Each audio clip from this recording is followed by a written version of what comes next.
All right. Iris, it's your turn. You are talking about how our brain can be reshaped. And I think that is a beautiful presentation that we are looking forward to. Please go ahead and share with us. I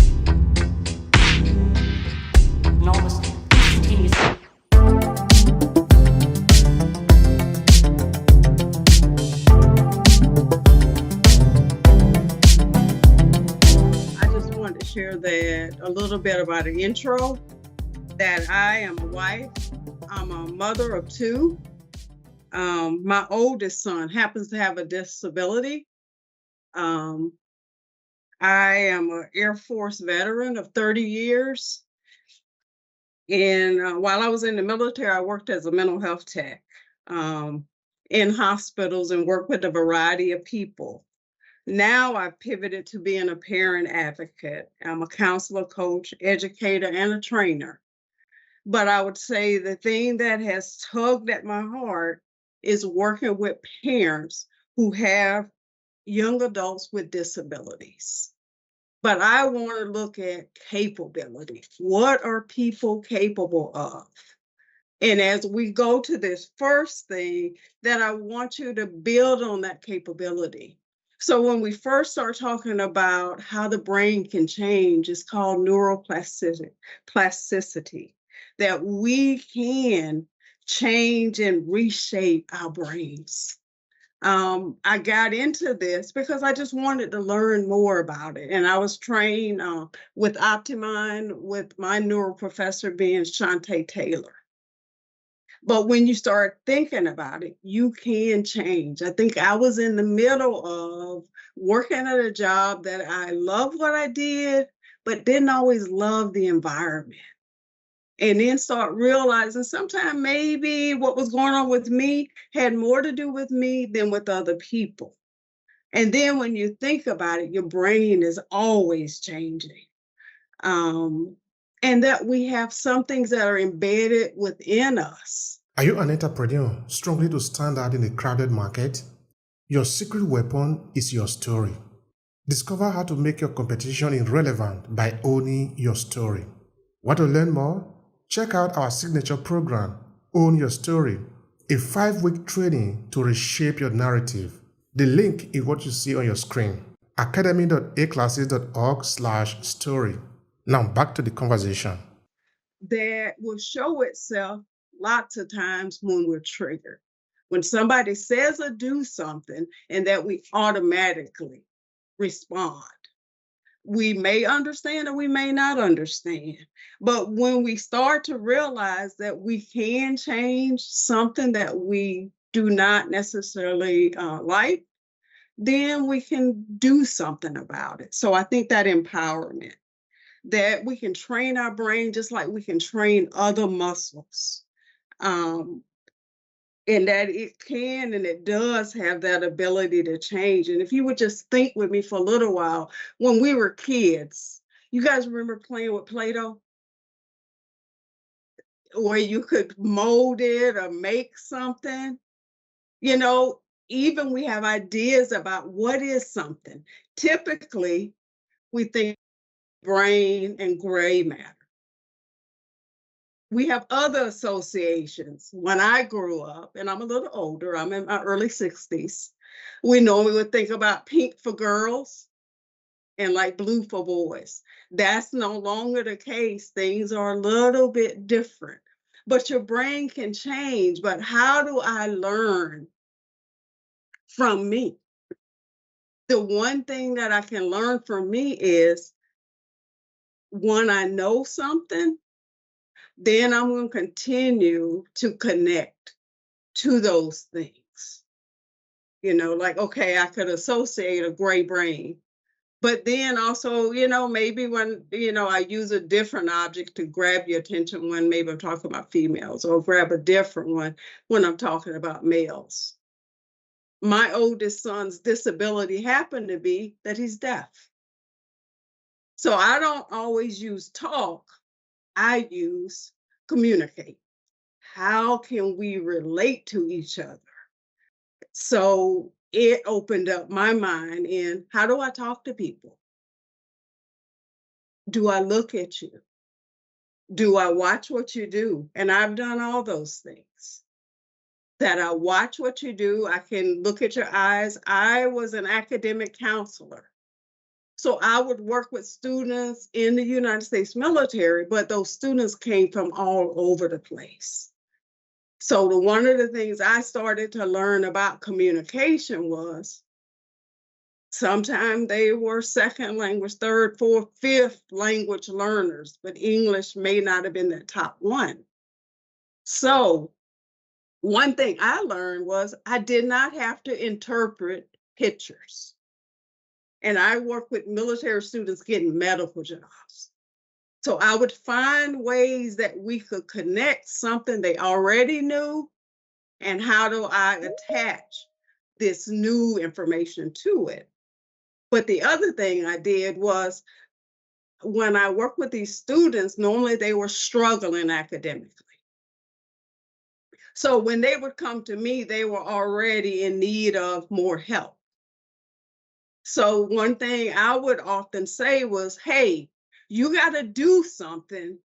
You got to learn the material before the teacher teaches you the material, which means lay that prior knowledge in your head so that now when the teacher teaches it, it's like a review. Some of them had never failed anything in their life.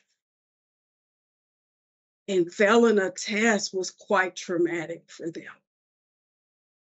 And I said, there's nothing wrong with your brain. We've got to figure out how do we deal with the pace of the teaching. So some things is about boosting that confidence within people. Sometimes it's about, hey, you can do this. You can learn this. Now let's figure out how. So the brain can change. The brain is resilient, and we can, impact the brain by doing some deliberate practices that help us to learn and to hold on to things or to change things we don't like. So we can shape who we become and by learning how the brain changes. So it can change even as an adult, even as a person as old as I am, which I would say happy belated birthday. I turned 62 yesterday. So thankful for that blessing. And we have the power to use our mind and to change our brain and how we are going to choose to impact other people. Stories do that. Stories do that. We create that common community. One of the things I did with my students was that we have a shared community, that I had been in the military. But most of the students didn't relate to me as a veteran. Most of them related to me as a mom or a grandmother. And like a nice person, I'm not yelling at them. I'm here to help them. But then soon some of them would not quite understand, why would my vocal tone change? Why would I raise my voice? One student asked me, Miss Teasley, are you mad at me? And I'm like, no, I'm not mad at you. Well, why are you talking to me like that? I say, I'm talking to you like that because I'm frustrated. Because other people are working harder for your success than you are working for your success. We're here to help you. And so when you start thinking about building those structures, we have to be intentional on what am I trying to do and how can I do that? What I learned about brain science was I was wondering, why did I keep, when I was saying mind in your mind, why was I kind of short with people and snapping at people? Part of it was I was not totally happy in my current condition, but also I wasn't getting enough rest. I was coming to work and I was tired already. Before I started studying brain science, I didn't realize the importance of rest. And I also didn't realize kind of what are those things you say to yourself when we don't accept accountability, but we blame someone else for our condition. and that no one can really change you but you. And am I focusing on the negative, or the positive? Um, and then sometimes we need to replay our own conversations or to slow ourselves down. And what are you saying? What are you trying to communicate? And once I learned about the brain, and once I learned about a concept they call SCARF, meaning like a scarf around your neck, but each of the letters stand for something. And the S stands for status. How do I relate to others in my group? The C is certainty. Is it predictable? Can I know what's going to happen to me today, or is it going to just be a bunch of chaos? The A was autonomy. Do I have a sense of control and a sense of belonging? The F is relatedness. Do I feel, safe with the others in my group? And the last one is fairness, that being impartial and just as I exchange with others. Like, do I belong in this group? Am I a part of this group? Do I feel like I'm in the in group or the out group? Am I part of this larger society? And where do I belong? I wanted to recap some things for you that sometime in dealing with difficult situations, say like losing your temper, being short fused, being annoyed by others, or even feeling pity for yourself, or even being embarrassed and apologizing for your child's disability. To always check your reaction, and are you reacting or are you responding? Response is more, I'm in control. React is like I got triggered by someone. And before I know it, instead of me responding, I just like snapped back at them or said something or was rude. When it was all about me, it really maybe had nothing to do with that other person. So knowing we can change our brain and that some of those things in our brain are natural, that we tend to cling on to negative stuff longer than clinging on to positive things. But I wanted to go back to working with those different students and to talk about the power of the mind. I am a book nerd. I guess there's such a thing. A bookworm is what it used to be called. But I love to read. And one of the things I've done today just to recreate or to bring new things into my brain every day is I try very hard to read every day. But to read things that are sometimes nonfiction, but uplifting nonfiction. One of the things I'm reading, or I just finished reading, and I'm reading, it was a short book that I could read in a day. And it was called The Richest Man in Town. And his name was Marty.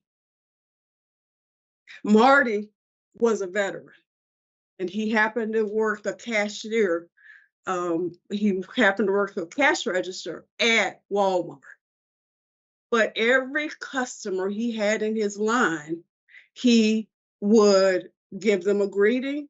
Thank you for watching. Are you enjoying the video? Let us know in the comment section. My mission is to help professionals like you to own their story. What would I do for you, you might ask?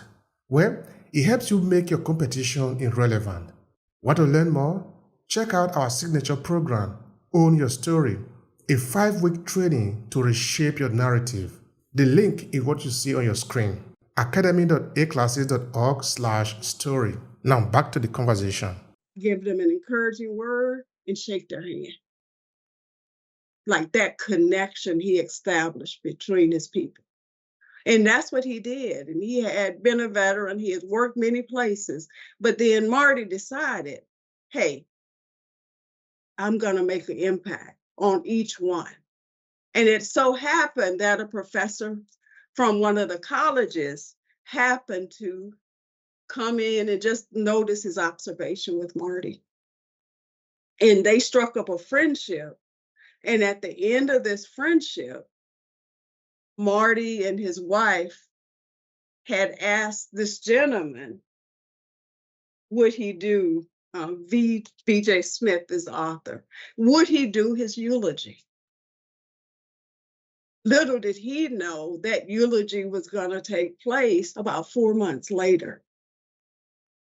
But this guy who went out and did stories about Marty described him to them, but then later Marty got to come on some of these talks and meet these young college students, and that they saw the impact one person could have, and that Marty had that impact. And then later, after that friendship, he continued to share the story about Marty and the power of one, what one person can do.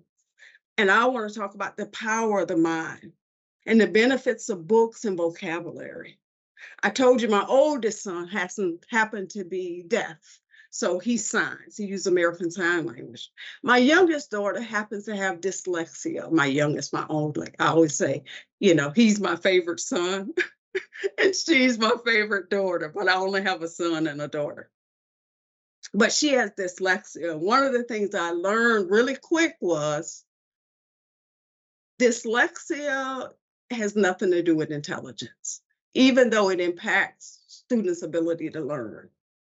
So she had to learn certain words that are most commonly used and memorize those words. It's the same thing with other children. They can learn whether they have a disability or not, but a lot of times it's that richness of experience. What have they been exposed to? What are those things that have happened in their environment that now they can connect new learning to? And if a child has not been exposed to many things, they don't have a lot of things to relate things to. I'll share just a short story with you about my upbringing. I grew up in a small town called Jasper, Florida. My dad was a farmer. And with him, our city cousins came to see us, and they wanted to see the pigs and the cows and all that. And we were like, we see them pigs and cows every day. But for them, it was a new and novel experience. So, in our minds, things that happen to us, we can either fight, we talk about that fight or flight response within us, and then some people freeze. Things that have been put within us, that's a natural response. But how do I grow? Sometimes I've got to continue to move forward. I can't just not move forward. So then when we're talking about neuroplasticity and adding to what we know, how can we use our brain better? We can read and read things that challenge us. Sometimes it's ideas we agree. Maybe ideas I don't agree with, but I learn and understand other people better. And also, what does that remind you of? So we would take notes, or we would read things. And first I would figure out for that student, what type of learner are you? And when we were trying to figure out what type of learner you are, it would either be like visual, like I see pictures in my head. Auditory, I get it best when I listen to someone else talk. Read right, when I write it down again, I get it and I understand it, and I tend to be highly organized. Or kinesthetic, I learn best by doing. Give me something to do.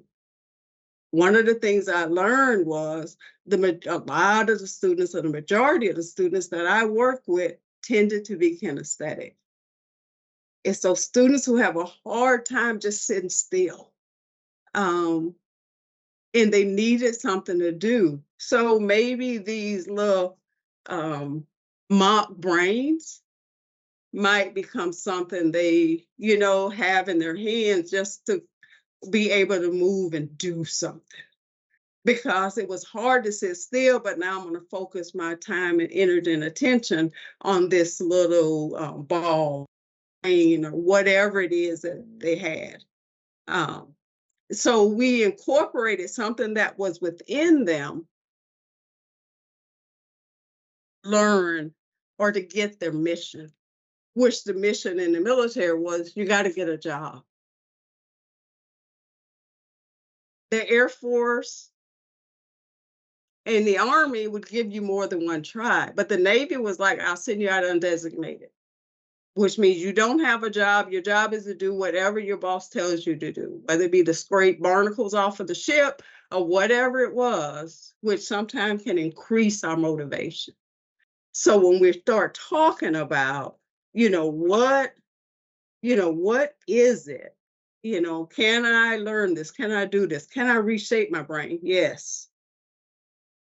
Is there power within us? And it starts with our mind, it starts with our brain. Yes. How do you use your brain better? Sometimes it just starts with, do I want to do something differently? And some people do not. And some of it has to do with mindset. That I am happy the way I am and I don't want to do different. I don't want to be different. I just want to do what I do. But everything starts with a decision. When our son lost his hearing, we had to decide, will I learn a new language? And my husband and I both said, yes, we want to be able to communicate with our son. So yes, we'll learn ASL. But I'm probably better at, signed English. And I practice a lot, but I have to relearn that as well because I am hearing. And ASL is very different than signed English.